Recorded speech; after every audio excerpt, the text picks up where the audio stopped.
bueno, estamos ya a 3 de febrero, increíblemente, y hoy vamos a hablar de un tema muy bonito. Estamos en febrero, el mes del amor, así es que iniciar y partir pues con el amor propio, ¿no? Porque no podemos pretender dar algo que no tenemos o recibir algo que no conocemos. El principal amor tiene que partir de nosotros mismos, así es que hoy precisamente vamos a hablar de este tema, cómo poder trabajar pues nuestro amor propio y nuestro autoconcepto. Para poder desarrollar este tema lo vamos a abordar desde el lado psicológico con nuestro invitado del día. Hoy nos acompaña el doctor Carlos Solís Puma, un reconocido psicólogo en la ciudad. Mi querido doctor, ¿cómo está? Bienvenido, feliz lunes.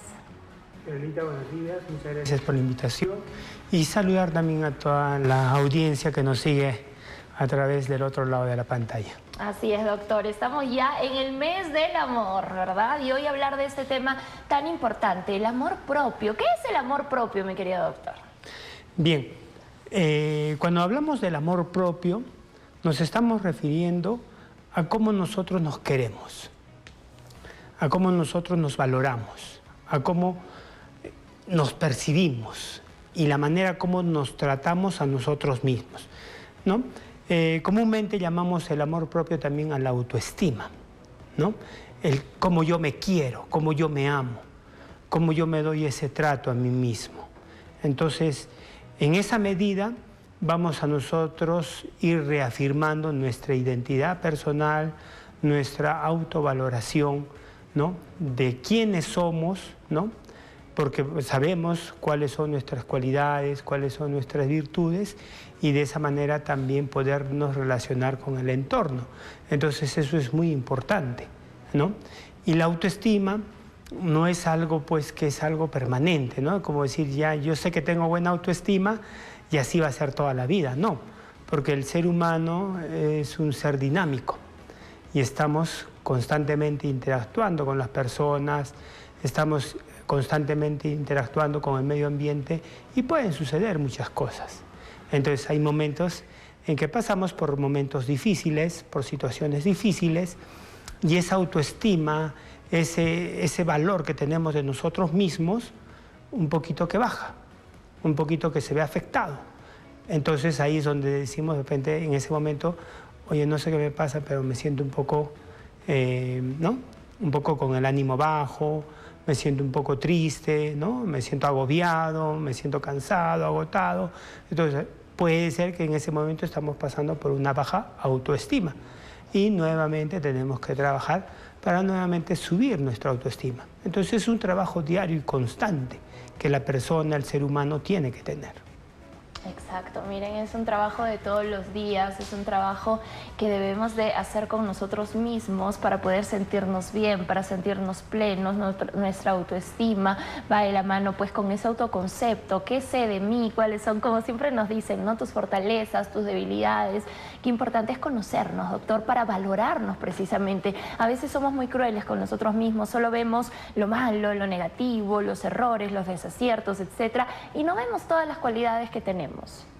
Sí, mira, ya en el siglo V antes de Cristo, Sócrates, ¿no? Este reconocido filósofo griego, nos decía, ¿no? Cuando cuentan esta leyenda, que Sócrates un día ingresó al Partenón, ¿no? Que era el templo al dios Apolo. Entonces, el Partenón era el lugar, el nexo entre los humanos y los dioses. Entonces, ahí había una sacerdotisa o una pitonisa. Entonces, iban ahí los emperadores, los reyes, los generales y el pueblo en general. Cualquier persona que quería saber sobre política, ¿no? Sobre lo que le deparaba el futuro, el destino, o las grandes guerras se decidían ahí, lo que decía la pitonisa. Entonces, Sócrates también un día fue. Y Sócrates ingresa y le pregunta a la pitonisa que él quería saber cuál era el más grande de los conocimientos. Y la pitonisa le responde, conócete a ti mismo. Entonces mira desde dónde viene esto del autoconcepto, ¿no? El conocernos a nosotros mismos. Porque en el Partenón había un letrero grande, una frase grande acuñada ahí, y al momento de ingresar todos los que entraban leían eso, ¿no? Conócete a ti mismo y conocerás el universo y conocerás a los dioses. Entonces, pero todo para yo poder conocer el universo y poder conocer a los dioses, ¿por dónde tiene que partir? Por uno mismo. Entonces, ahí viene ese trabajo. Y Tales de Mileto también decía lo mismo. Lo más difícil del ser humano es conocerse a sí mismo. ¿Y cuál es lo más fácil? Hablar mal de los otros, ¿no? O sea, qué difícil es conocernos a nosotros mismos. Entonces, es un trabajo diario el que tenemos que hacer, ¿no? El autoconcepto viene a ser saber cuáles son esas capacidades, esas competencias, esas virtudes, esas cualidades que yo tengo, ¿sí? Por ejemplo, nosotros en psicoterapia trabajamos en lo que es el FODA, ¿no? En toda organización, en toda institución hablamos del FODA, ¿no? Las fortalezas, las oportunidades, las debilidades, las amenazas. Pero si yo le pregunto a una persona que nos está viendo de repente al otro lado de la pantalla, o cuando a veces llegan mis pacientes a la consulta y le digo, ¿y conoces tu FODA personal? ¿Y qué es eso? Me dicen, ¿no? ¿Qué es eso? ¿Cómo? Ah, le digo, entonces creo que sería bueno que trabajemos ese FODA personal. ¿Cuáles son tus fortalezas? ¿No? ¿Cuáles son tus debilidades? ¿Cuáles son tus amenazas? ¿Y cuáles son tus oportunidades? Eso viene a ser el autoconcepto, ¿no? Conocerme. O sea, yo sé que tengo cualidades, virtudes, pero hay veces que yo tengo alguna buena cualidad, alguna buena fortaleza que ni yo mismo la conozco o no la veo como tal. Y son los otros los que la ven. Y ahí nos ayudan a elaborar ese FODA personal. O a veces no me doy cuenta de la conducta que yo estoy teniendo y que lastima al otro, ¿no? Que perjudica, que daña. Entonces eso es una debilidad, ¿no? Entonces, y a veces yo no me doy cuenta y es las personas de mi entorno las que a veces me lo hacen ver. Entonces esto es en terapia trabajamos el FODA, que es algo muy bonito, pero que se trabaja en forma anónima. El participante no tiene que saber quién ha dado ese concepto o esa percepción de él. De la persona. Exacto. Es bien bonito, ¿no? Pero se puede trabajar ya en un proceso psicoterapéutico. Mira, qué interesante, ¿no? Trabajarlo también en casa, cada uno, darse un momento a solas y empezar a escarbar en uno mismo, ¿no? No solamente son debilidades, hay fortalezas, oportunidades, también van a haber pues debilidades, amenazas, pero es el trabajo en conjunto. Como padres, por ejemplo, doctor, ¿cómo trabajamos el tema del autoconcepto, la autoestima, el amor propio en nuestros hijos desde que son pequeñitos? Mira, siempre que hablamos en las escuelas para padres, ¿qué les decimos a los papás? ¿Quiénes son los entrenadores emocionales de los niños, de nuestros adolescentes? Los papás. Es como cuando tú ves una competencia, ¿no? Una fortaleza en un niño que tiene, por ejemplo, para la natación, ¿no? Entonces tú ya lo ves a los 3, 4 añitos que, oye, ¿cómo le gusta la natación? ¿No? Tiene esa facilidad para aprender los estilos, hace buenos tiempos. Entonces uno como papá, pues, bueno, qué bueno que mi hijo tenga esa competencia, ¿no? Entonces, ¿qué hace uno como papá? Pues va a un club de natación, ¿no? Que hay de repente aquí en la ciudad, ve entrenadores en natación, ¿no? Donde puedan, maximizar al máximo, ¿no? Esas cualidades que tiene mi hijo. Entonces busco un entrenador, ¿cierto? Así para es. que mi hijo pues llegue a ser campeón nacional, participe en competencias. ¿Y por qué no llegar también a ser un atleta olímpico, no? ¿Por qué no? Entonces, igual pasa en casa. Papá, mamá, que están al otro lado de pantalla. Ustedes son los entrenadores emocionales de sus hijos. ¿Cómo queremos que nuestro hijo tenga autoconfianza? ¿Cómo queremos que nuestro hijo tenga seguridad? ¿Cómo queremos que nuestro hijo tenga empatía? ¿Cómo queremos que nuestro hijo tenga asertividad? Si nosotros como papás no tenemos eso. Si nosotros como papás nos ven que constantemente yo le levanto la voz a mi pareja, ¿no? A la mamá, no solamente a veces le levanto la voz, a veces me descontrolo y agredo físicamente. Entonces, ¿qué entrenamiento emocional le estás dando a tu hijo? Entonces, básico tiene que partir de esa buena comunicación y esa buena relación que tienen que tener los esposos, la pareja, básico. Porque por ahí empiezan todos los problemas y los trastornos y los problemas de conducta de nuestros hijos. Generalmente vienen de familias y hogares disfuncionales. Ahora, de repente me dirán, no, doctor, en nuestra casa no discutimos, yo la adoro a mi esposa, nos llevamos bien. Todo. De repente nos estamos yendo al otro extremo y estamos también siendo muy permisivos y no sabemos poner los límites, lo que llamamos los límites realistas. O sea, no se trata tampoco, todo es amor, ¿no? Y darle todo al niño. Ni un extremo ni el otro, ¿verdad, doctor? Encontrar ese equilibrio. Exacto. Y es bastante complejo. Eso, entonces si yo quiero entrenar adecuadamente a mi hijo en sus habilidades sociales, en sus emociones, tengo que tener ese equilibrio. Tengo que tener ese equilibrio entre saber poner esos límites realistas y saber cómo hablar, ¿cierto? Y también cómo estimular a través del afecto, del cariño. Eso es muy importante. Acuérdate siempre lo que decimos, ¿no? Nunca ataquemos a la persona, al ser humano, a nuestro hijo, a nuestro esposo, a nuestra esposa. Si nos disgusta algo de la conducta, vayamos a la conducta, no a la persona, ¿cierto? Si tengo a mi hijo que le cuesta un poquito el orden, entonces yo no voy a entrar al cuarto y le voy a decir, eres un desordenado. ¿No? ¿Qué tendría que decir? Mira, hijo, ¿qué pasa? Mira tu cuarto cómo está. Tu cuarto está todo desordenado. Mira, ¿qué es este desorden? Creo que podemos mejorar esto, ¿no? A ver. Sí, no fortalecer la exacto, y eso es muy importante, muy importante. Estamos hablando del autoconcepto, ¿no? El autoconcepto son las capacidades, las virtudes que yo tengo, ¿no? Y la autoestima engloba también en ese sentido de cuánto yo me quiero y cuánto yo me valoro, ¿no? Ese amor propio. Pero mira, cuando a veces un hijo en su etapa educativa, ¿no? En toda esta etapa del proceso de aprendizaje, de repente, pues, mi hijo me trae un 0,8. ¿Cómo reaccionamos como padres? Uy.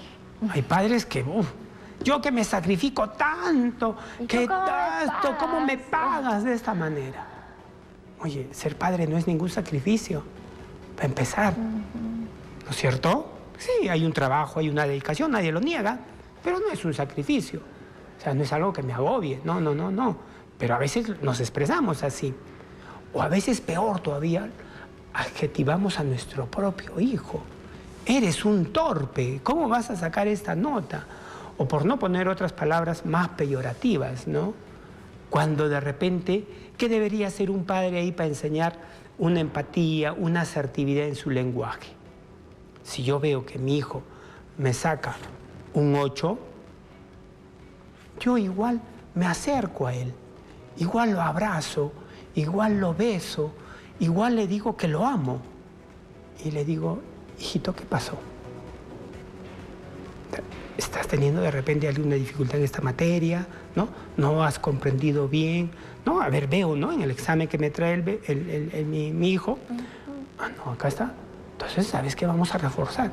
Y si yo como papá no sé ese punto, esa materia, pues me ayudo, ¿no? De clases particulares. O sea, tengo que alentarlo a que puede haber caídas, ¿cierto? Así es. Que puede haber caídas, pero estoy ahí yo para darle ese soporte, ese apoyo. Eso es importante.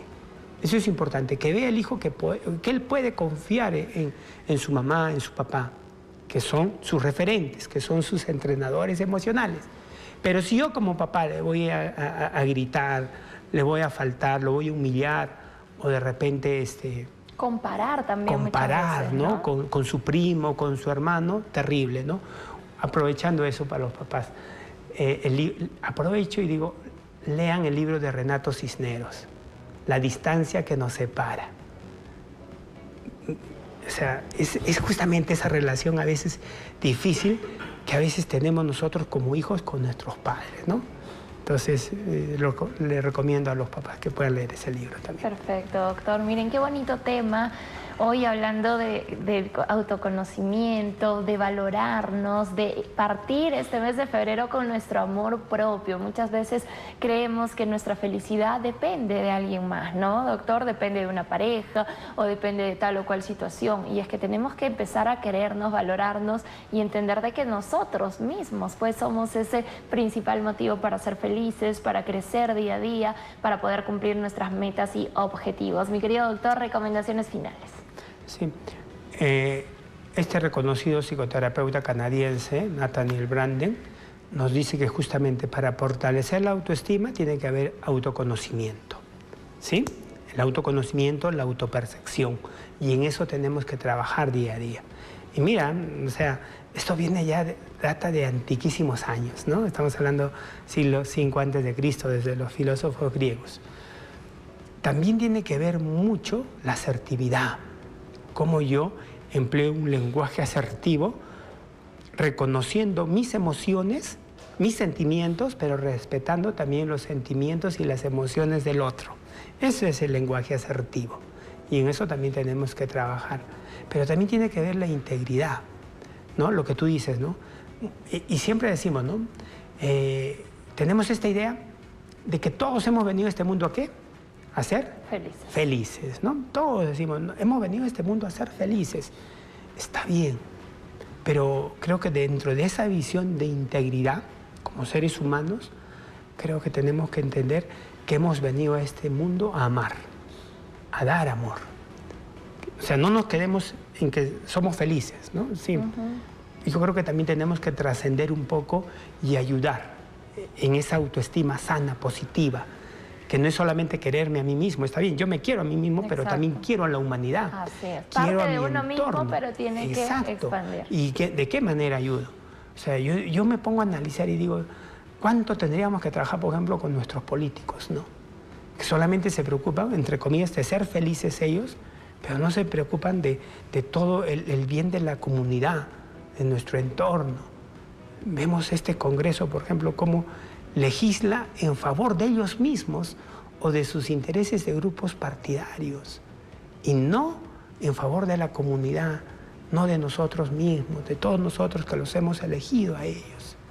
O sea, ¿cuánto daño hacemos, no? O sea, entonces yo me pongo a analizar y digo, actualmente estos padres de la patria ¿tendrán una buena autoestima? ¿O cómo es? ¿No? No, porque tienen que ver también esa integridad en mi trabajo diario, en mi trabajo como padre, en mi rol de padre, en mi rol de profesional, en mi rol de ciudadano. Eso es el autoconcepto que yo tengo. El autoconcepto es, yo soy una persona de valor, yo soy una persona noble, yo soy una persona buena, y eso también quiero para mi entorno. Entonces, ¿cuánto tendríamos que trabajar? Creo que todos nuestros congresistas, o la gran mayoría de nuestros congresistas, deberían pasar por un proceso psicoterapéutico. De todas maneras, mi querido doctor, gracias por este espacio, gracias por sus recomendaciones y para las personas que necesiten algún tipo de consulta profesional con usted, por favor. Gracias, Israelita. Claro que sí. Me pueden ubicar en el 958-790236, gustosamente para poder atenderlos. Excelente, ahí en pantalla está la información y nos acompañó el doctor Carlos Solís Puma, un reconocido psicólogo, así es que a poner en práctica todos estos consejos. Mi querido doctor, que tenga una linda semana. Igualmente, Fiorita, para ti. Gracias por acompañarnos. Nos vamos a la pausa, volvemos con más para ti, no te pierdas.